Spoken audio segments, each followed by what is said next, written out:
How to turn off likes on your Facebook profile picture. Hey everyone, welcome back to the channel. In today's video, I will show you how to turn off likes on your Facebook profile picture. So now, without further ado, let's get started.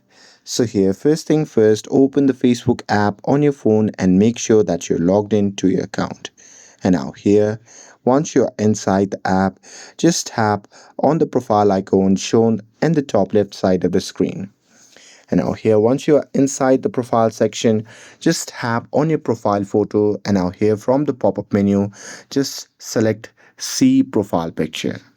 Now here, once you're inside your profile picture, you can just tap on the three dot icon which can be seen in the top right corner of the screen. And now here from the pop-up menu, what you can do is you can simply scroll down and tap on Edit Privacy. And now you'll see privacy option. Now here in this section, you can simply set to only me, and this will limit who can interact with your profile picture. And once you're done with it, you can just tap on save.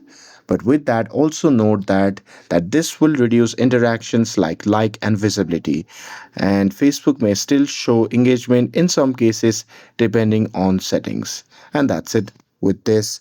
If you found this video helpful, then don't forget to like, share, and subscribe to get updated for more videos. Thanks for watching, and I'll see you in the next video.